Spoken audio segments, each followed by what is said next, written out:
þar sem við erum með marga erlenda hlustendur, munum við nú skipta yfir á ensku. So, welcome to this conference about sustainability and climate change in the Arctic.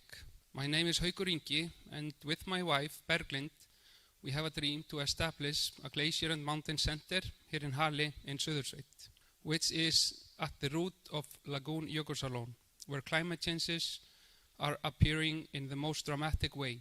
With the center, we would like to build bridges between the science world and the normal world, create opportunities for individuals to interact, communicate, and establish relationships that they otherwise would not have had the opportunity to do. Among other things, we would like to contribute to our local society and the world itself, helping to create a path to sustainability for future generations.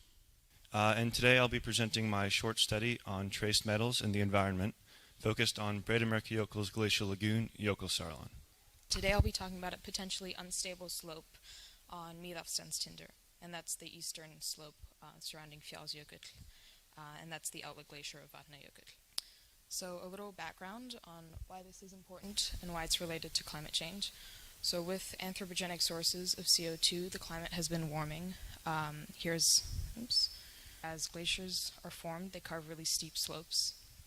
And then as the ice retreats, those slopes are left behind. And because they're so steep and there's no more ice to support the slope, that causes landslides potential. I tested the 10 largest lichen approach on the Breiðamerkurjökull foreland.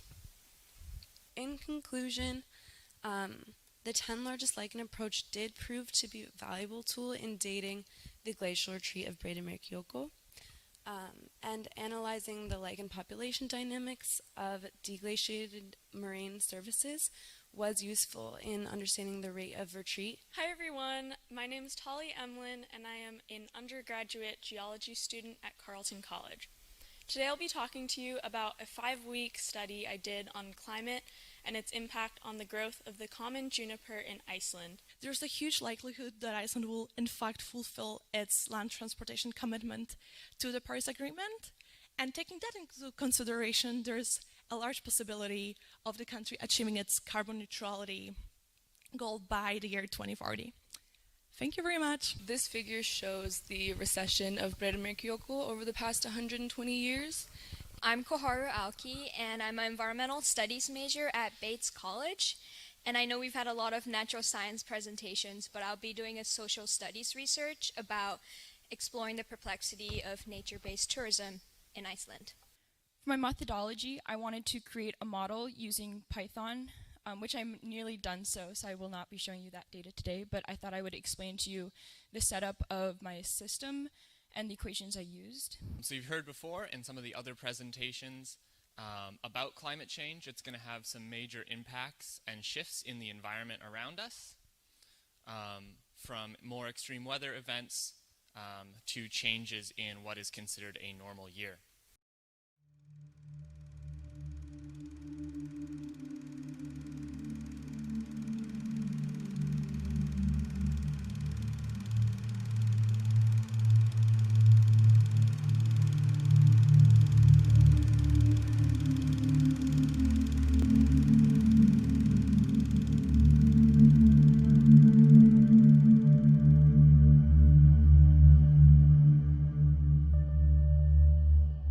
In the past few years, I've become fascinated with the grandeur and beauty of glaciers, and also what they can tell us about our changing planet. So naturally, I was drawn here to Iceland, and upon arrival, I quickly came to realize the immense impacts that glaciers are having here in Iceland. As I began my research and exploration, I discovered the incredible changes occurring to the landscape, specifically the proglacial lakes expanding as the outlet glaciers of southeast Vatnajökull recede. I was captivated and immediately set out to document these glaciers and their respective lakes. Glaciers are unique such that their changes can be observed on a human timescale. And as researchers, I believe it is important for us to be able to communicate our findings to the public, especially on matters of such great public concern such as climate change. So with this project, that's what I set out to do, to visualize the changes happening to the ice.